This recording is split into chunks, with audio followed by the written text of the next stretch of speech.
Anarquistas de ultramar. Anarquismo, indigenismo, descolonización. De Carlos Taibo. Capítulo 3.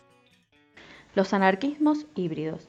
Conviene que abra un espacio para recordar que son relativamente numerosos los casos que revelarían la voluntad de adaptar las ideas anarquistas procedentes de Europa al escenario propio de cada lugar.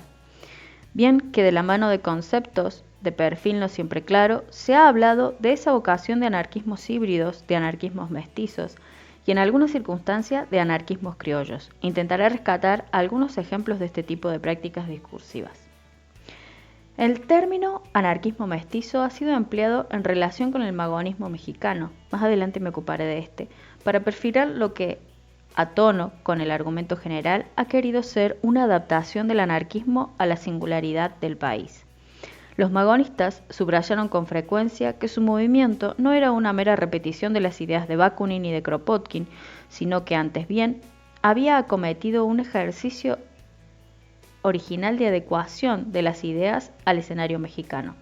También en Puerto Rico y en Colombia se ha otorgado en ocasiones que el anarquismo local se caracterizaba por un esfuerzo de adaptación de las percepciones de los clásicos del anarquismo. En Perú, el argumento principal en provecho del carácter en buena medida independiente del anarquismo local lo ofreció el hecho ya mencionado de que la presencia de inmigrantes europeos fue muy reducida, con el correlato de que el anarquismo tenía en consecuencia y desde determinada perspectiva hondas raíces en el país. En lo que a Bolivia por su parte se refiere, a menudo se ha subrayado que el anarquismo incorporó en lugar central una memoria de las luchas autóctonas.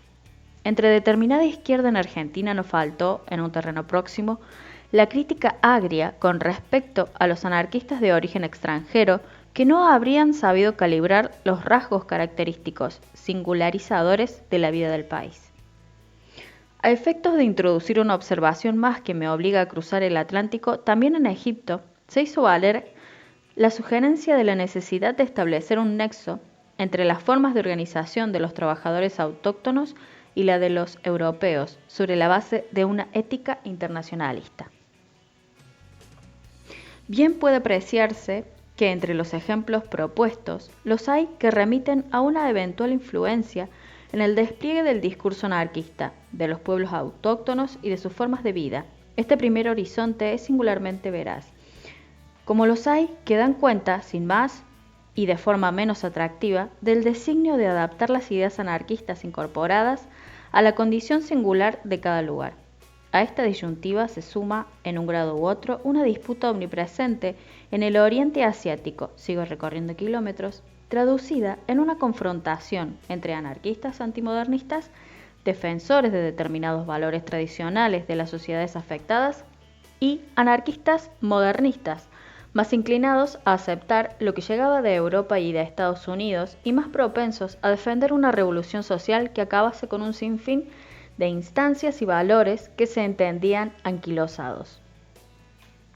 Si así se quiere, por detrás de estas dos posiciones se hallaban un proyecto nacionalista y otro internacionalista. Y ello, por mucho que se pueda sostener con rigor que el primero de los dos proyectos, las más de las veces, se contentaba con emplear determinadas claves del pensamiento tradicional con la vista puesta en permitir una más rápida expansión de la propuesta anarquista. Al respecto, y como recordaré más adelante, desempeñó un papel de relieve la recuperación de pensadores que, en el pasado lejano, habrían postulado utopías agrarias, al tiempo que se manifestaba la sugerencia de que, con la irrupción de las potencias occidentales, habría dado al traste con muchos de los elementos saludables de la vida local. La confrontación que me ocupa se hizo valer ciertamente en Japón y en China, pero no faltó tampoco en Corea. Pero el caso chino, como también se verá inmediatamente el estadounidense, aporta una luz interesante en lo que respecta a la condición de los anarquismos híbridos. Lo hace al amparo de la presunción de que nada de lo que viene de afuera carece de antecedentes sólidos en el pensamiento y en la práctica histórica en China. De tal manera que, en singular y en el terreno en el que me muevo, habría poderosos antecedentes que invitarían a hablar de un anarquismo de carácter autóctono.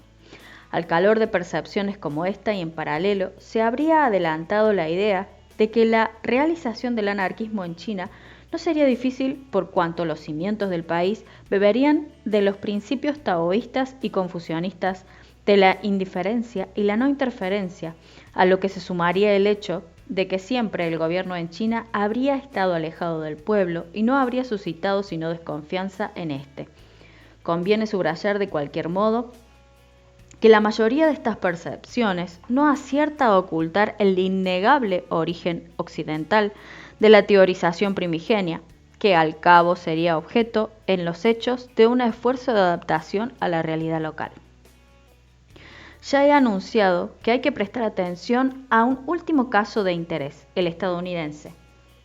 Un reflejo llamativo del debate que ahora me trae lo ofrece el libro de Eunice Minette Schuster, publicado en 1932 y titulado Anarquismo nativoamericano.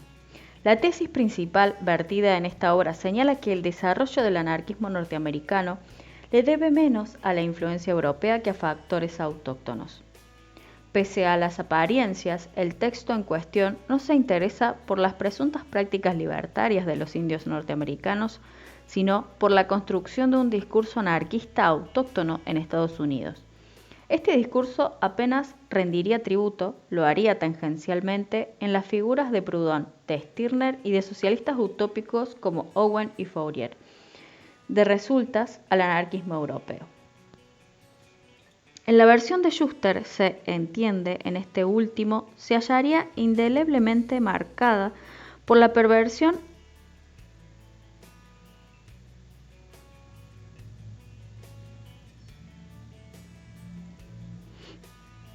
anarcocolectivista y anarcocomunista, muy lejos de los cimientos del anarquismo fundamentalmente individualista. En su caso influido por la religión, que habría adquirido carta de naturaleza de manera tan venturosa como autónoma en el norte del continente americano. Esa perversión habría sido traída, claro, por inmigrantes procedentes de Europa, alemanes, rusos, italianos y judíos, que habrían padecido, con el paso del tiempo, el peso de leyes de deportación como las aprobadas en 1917 y 1918.